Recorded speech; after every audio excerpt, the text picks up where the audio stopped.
Guys, காலையில் time 10:30 ஆகுது. நான் இப்போ தான் ஏந்திச்சேன். எங்கள் அம்மாவும் அப்பாவும் வெளியே போயிருக்காங்க. இது எனக்கு நேற்றே தெரியும். ஸோ சர்ப்ரைஸாக இல்லை. இந்த வீட்டில் இன்னைக்கு குளிக்கிறதுக்கு ஹாட் வாட்டர்லாம் எங்கள் அம்மா வச்சுட்டே போயிட்டாங்க. ஸோ ஃபைனலி குளிச்சிட்டேன். தலை மட்டும் மேலே போய் வாரிப்பேன். கிராண்ட் மதர் ஹவுஸ் இருக்குது மேலே, அங்கே நான் போயிடுவேன். அப்புறமா காட்டுறேன். பசிக்கலன்னு டைரி மில்க் சாப்பிட்டு டிவி போட்டாச்சு. டிவி போட்டோன்னா தான் தெரியுது என்னோடய ஃபேவரட் மூவி போட்டிருந்தான்னு. உங்களுக்கும் அந்த மூவி பிடிக்கும்னா கமெண்ட்டில் சொல்லுங்கள். குக்கரை திறந்து பார்த்தோன்னு ஒரு ஷாக்கு.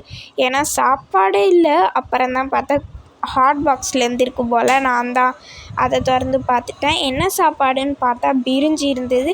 பிரிஞ்சி வித் ரைத்தா. அதுக்கப்புறம் நம்ம திரும்ப வேலையை கண்டினியூ பண்ண ஆரம்பிச்சிட்டோம். அதுக்கப்புறம் நைட்டு ஒரு 8 o'clock எங்கள் அம்மா அப்பா வந்துட்டாங்க.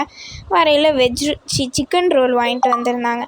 ரொம்ப டேஸ்ட்டாக இருந்தது கைஸ். சாப்பிட்டுட்டே இந்த விலாக முடிச்சுக்கலாம். பாய்.